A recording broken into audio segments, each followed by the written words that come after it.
안녕하세요. 안녕하세요. 네. 강하나와 김원장의 리얼토크 시작합니다. 원장님, AI 대장주 엔비디아도 19일에 10%나 폭락을 했었잖아요. 2천억 달러가 하락을 한 거죠. 하루 만에. 네. 예. 삼성전자 시총 절반이 날아간 거예요. 삼성전자가 우리나라에서나 네. 크지 세계에 나가면 완전히 그렇긴 쪽도 못 한데, 피네요. 네. 엔비디아의 주가 하락의 주된 원인으로 기준금리 인상설, 중동 분쟁, TSMC 가이던스 하향, 슈퍼마이크로컴퓨터 실적 예비 발표, ASML의 1분기 신규 수주액 급감, 이렇게 5가지를 꼽아볼 수 있을 것 같은데요. 엔비디아가 지난주 금요일 10% 급락한 이유는 가장 큰 이유는 그동안 많이 오른 거거든요. 제가 시장에서 가장 큰 악재는 많이 오른 것이다. 이런 주식 격언이 있는 것처럼 많이 오르면 일정 부분 조정이 필요하게 돼 있거든요. 엔비디아가 2022년 10월 14일 108달러를 찍고 2024년 3월 8일 974달러까지 1년 5개월 동안 무려 8배나 급등했거든요. 이러면 당연히 그 주식을 가진 대부분의 사람들이 수익난 상황이니 또 차익 실현하고 싶은 욕구가 있는데 네네. 이러면 조그만 악재에도 매도세가 나오면서 주가가 조정을 받을 수밖에 없거든요. 당연히 많이 오른 종목은 적당하게 가격이 떨어지는 가격 조정, 네. 일정한 기간이 지나는 기간 조정을 거치면서 수익난 사는 숫자는 점점 줄어들고 네. 새로 산 사는 숫자가 늘어나면서 손바뀜이 일어나게 되는 거거든요. 네네. 그렇게 되면 이제 웬만한 악재에도 하락하지 않고 작은 호재에도 주가가 다시 강하게 반등할 수 있는 겁니다. 두 번째 이유는 4월 17일 네덜란드 이제 반도체 제조 장비 업체인 ASML이 1분기 신규 수주액이 전분기 대비 61%나 급락을 했거든요. 그래서 36억 유로로 하나 약 5조 3,100억 원을 기록을 했다고 보도했는데 시장 전망치가 54억 유로니까 못 미치는 수준이어서 얘가 23% 급락했었어요. 순이익도 전년 대비 37% 감소했고 매출은 21% 감소했다고 하거든요.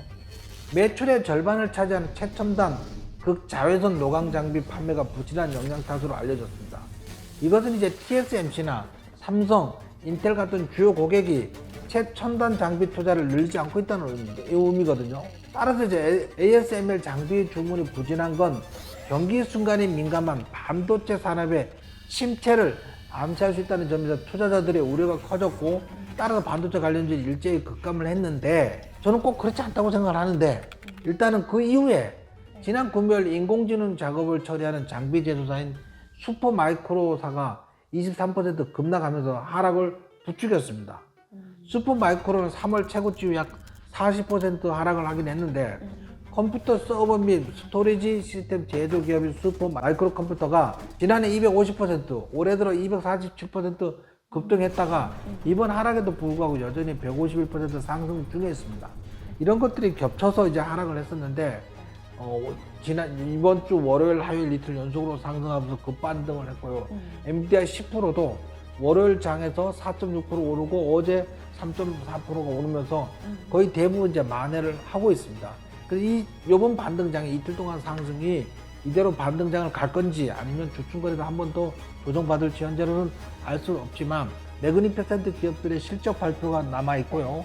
다음 주에도까지 이어질 예정인데 지금 실적은 예상보다 좋게 나올 거로 기대하고 있어요. 만약에 나스닥에 상장된 기업들의 실적이 좋게 나온다면 주가는 이대로 다시 반등할 가능성이 큽니다. 엔비디아의 주가 전망은 앞으로 경쟁사를 어떻게 극복하느냐에 따라 달려 있을 것 같은데요.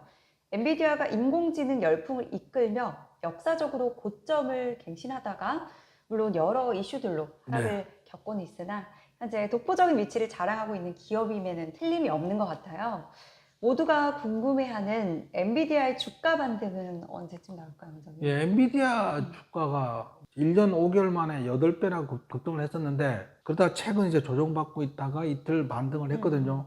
이 반등이 계속 이어질지 며칠 더 조정받을지는 알 수는 없습니다.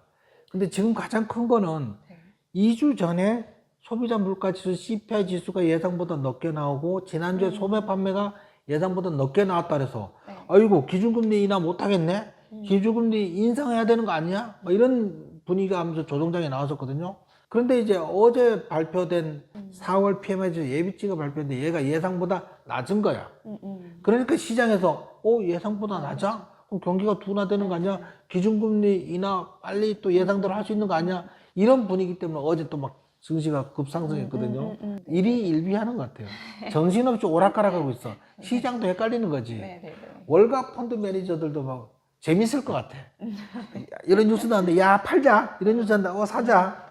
어차피 지 돈으로 사고 파는 거 아니니까 고객 돈이니까. 완전히 막 시소를 타고 있는 뭐 그런 분위기거든요. 그래도 안전하게 이제 반등하려면 제가 볼 때는 기간 조정이든 가격 조정이든 시간이 조금 더 필요하지 않을까 싶습니다. 이대로 반등하기보다는 네. 좀 뭐 다음 한두 달이라도 조정장이 좀 나온 다음에 반등할 것 같은데 PMI 지수가 5월 첫째 주 이제 다다음 주에 발표할 텐데 PMI 지수가 예상보다 둔화된다면 증시는 이대로 반등할 가능성도 없지 않아 있긴 합니다. 어쨌든 지금은 만약에 하나도 없다 그러면 소액 3분의 1 정도는 선배수하고 기다려봐야 될 것 같고 강진 사람들은 좀 기다려야 될 것 같습니다. 지금은 존버 구간인 것 같네요.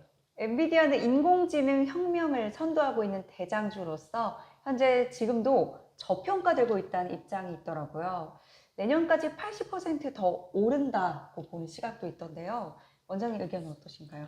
제가 막 엔비디아에 관련된 인공지능 산업, 자율주행 산업, 로봇 산업, 뭐 생성형 AI 이 산업 자체가 유학이다. 지금 시작 단계다. 뭐 이렇게 얘기하면서 그 1900년도 초에 철도 산업, 철강 산업, 정유 산업, 자동차 산업 같이 초기 단계라고 그렇게 여러 번 말씀을 드리긴 했었는데 지난주에 4월 17일 날 글로벌 투자인 에보코 ISI에서 엔비디아의 주가가 강세 시나리오를 통해서 향후 주가가 1540달러를 돌파할 것이라고 전망을 했어요.